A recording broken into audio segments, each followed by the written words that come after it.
Hi, it's Cindy from the Osterville Library, and today we're really excited to bring you Trish Hegarty. And I mean, anybody in these past few weeks has really become a survivor on their own right, trying to navigate this new world we're in.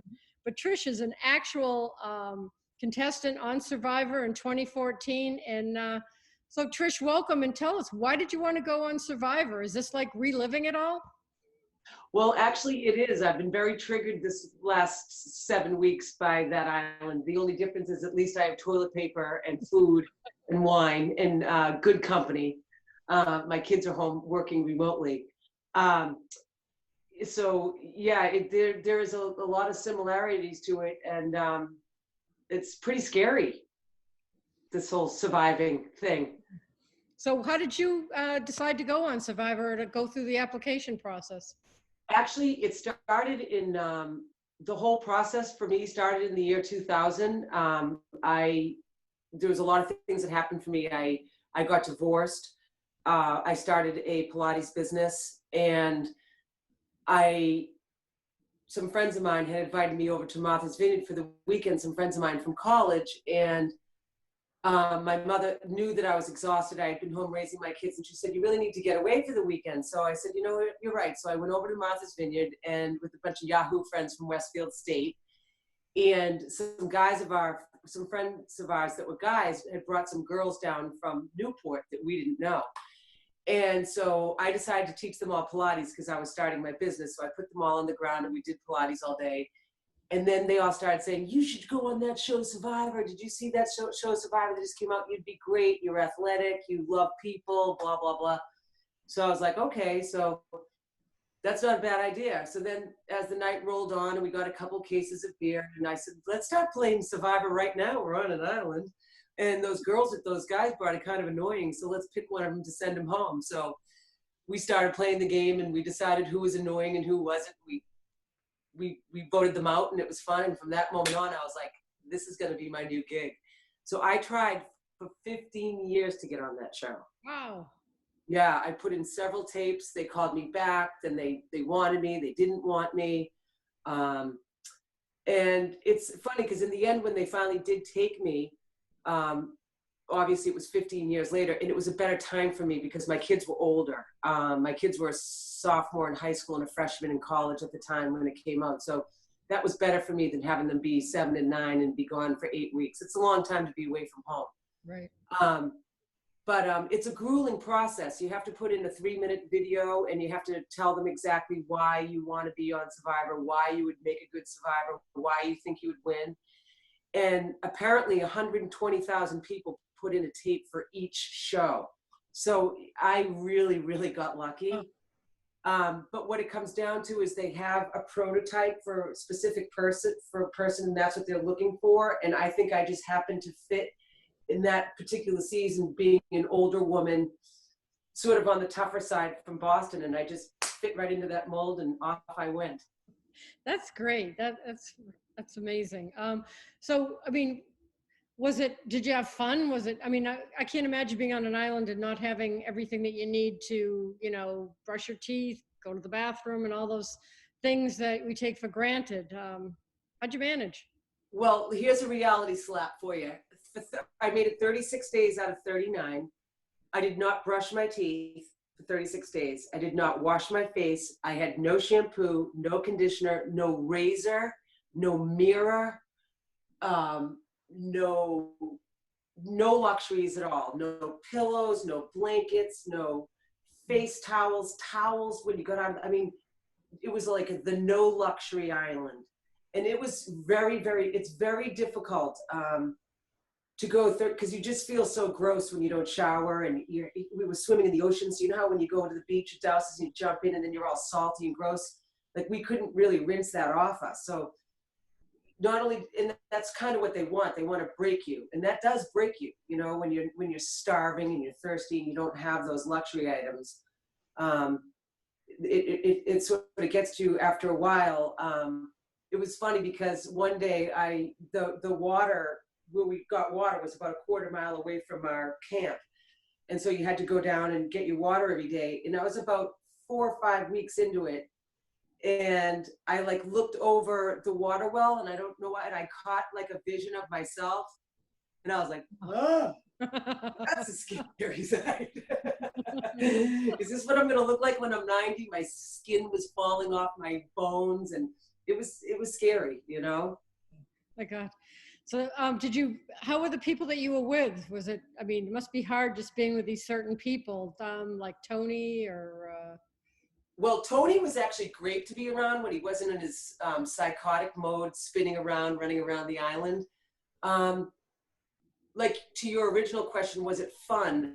There were times when it was very fun. Like a lot of people tell me that I look like Chelsea Handler. So they built me a stage, and I would get up and tell jokes at night and pretend I was Chelsea Handler.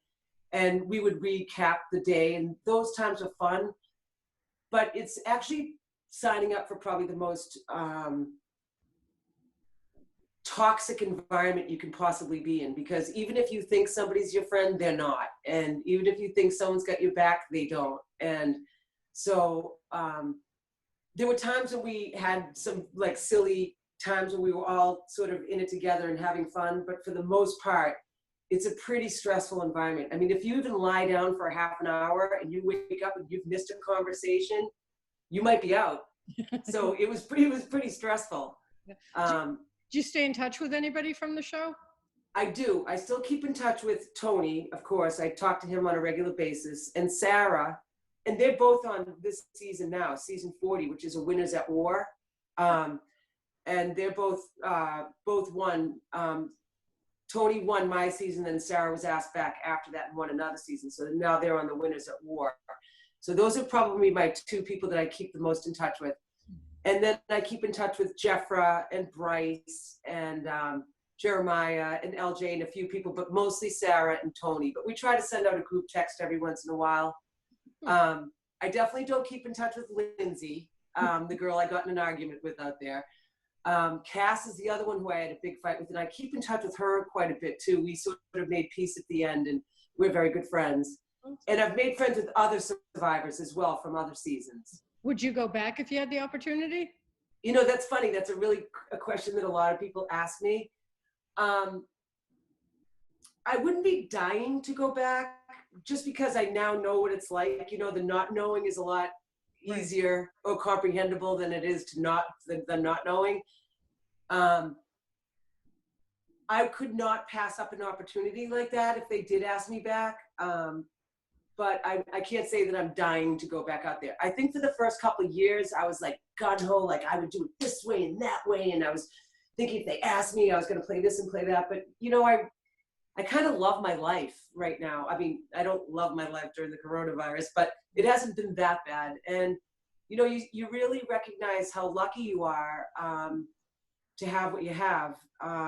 When I originally went on Survivor, you asked me why I wanted to go on, and being a single parent and raising two kids on my own, the money was really my main objective, is to go on and win the $1 million. Because I had convinced myself that if I had won $1 million, that I would come back and be happy. And so I got out there, and there's about 10 days before you go out on the island, and you're in like a sequestered situation where you can't talk to anybody for 10 days. So we would have breakfast, lunch, and dinner with all of these contestants, but I couldn't talk to them or have a conversation.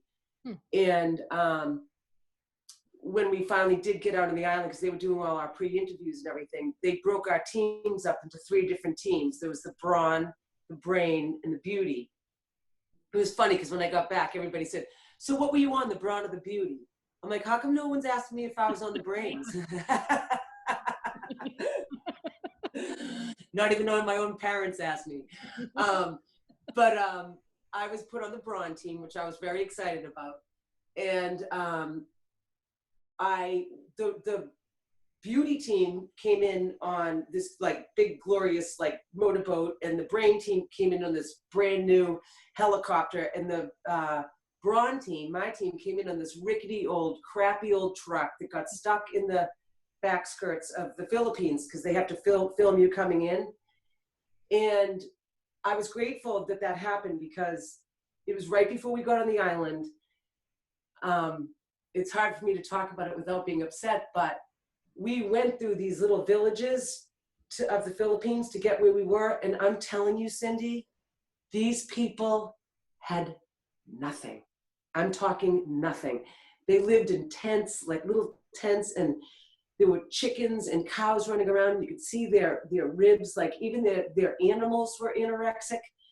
And they were teeny little people, and there were lots of them around the fields, and they were waving to us like we were movie stars, and they looked like so happy, and they didn't have much. And I kind of realized at that moment that I'd wasted a lot of my time going out there to be a millionaire and win $1 million, because it was at that moment that I realized that I was a millionaire, you know, that I have a beautiful home and 2 healthy kids and a refrigerator full of food and water, and I had bought into the wrong ticket. So it sort of made the experience a little bit easier for me, because even though I wanted to still win, I knew that if I didn't, I still had a plane that was coming for me to get me out of there. And I realized that those people that I had just seen, they didn't have a plane or a ticket out, and they were never getting out. And this whole situation here, when you asked me before about the survivor, that whole mindset has been reinforced again for me as I sit and watch the news, and I see people lining up to get food, and people that are homeless and they don't have as much. We sort of forget how lucky we are, you know? And I feel like Survivor really helped me remind me of how lucky I really am, you know? That's a really, really good point. How did your kids react to you being on? Were you the cool mom, or, you know? I think my kids were a little bit ambivalent about it, because first of all, I had to leave them for 2 months, and that was very difficult for them. And I didn't know I saw it the first time like you guys did. So they film it, and they film for 24 hours a day for a 45-minute show. So they edit a lot, so they can make you anything they want. So I think my kids, because I'm pretty spirited and not afraid to speak my mind. So I think both my parents and my kids were a little nervous about what they might come out with. But I think their friend, Mary Kate, was a freshman at Plymouth State at the time, and Mary Kate and Claire was a sophomore at Needham High. And I think the kids all thought that was pretty cool that their mother was on Survivor. So in the end, I think it all worked out. But there was a lot of anxiety leading up to it for all of us. Yeah, that's great. Is there anything else you'd like to mention about Survivor or your time there? I mean, I could sit here and tell stories all day long. I just feel really grateful that I got that opportunity, and I was able to change my whole mindset and come back and be happy and be grateful, and be able to tell my story and share it with other people. And it was really an awesome experience, and I feel really grateful to have had it, you know? So in the beginning, you mentioned that you teach Pilates. Can you tell us like how you've pivoted your business, or what your business is, and how you're managing now during this time? Well, I actually have a business here in Osterville on the corner of Pond Street and Main Street. I have a Pilates business that I started 20 years ago and sort of came full circle back to that building. I started that about not even a year ago in July, coming back to the Cape. And it was going really well, but because I'm non-essential, I had to shut down 2 months ago. And I've been teaching a few Zoom classes that have been going really well, but it's just not the same, you know, being, you know, I'm a people person, you know, and I'm a toucher, I'm a hugger, and I like to put my hands on people. And so this has been just crazy. So I've shut down my business for now. I don't know what I'm going to do when they open it back up. I don't know if I'm going to reopen or what I'm going to do. I also waitress a couple nights at the Kettle Ho, which I love, because I love getting out and seeing people and making a little extra cash. And that's probably not going to come back, certainly not this year. And if it does, it's only going to be, you know, at half occupancy.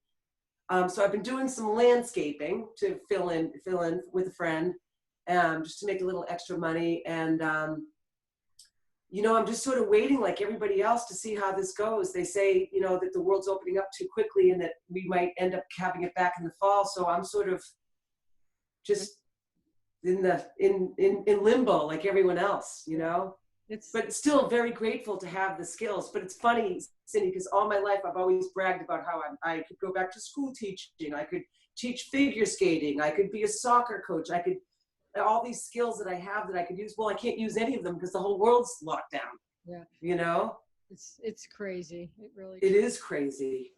Well, we thank you so much for taking the time today and Thank you so much. do it again and talk about some of those stories. We all like a little inside dirt, so maybe we'll connect I again. would give you any inside dirt. All right, we could probably use it. Thanks again, Trish, so much. Okay, thank you. Nice to see you.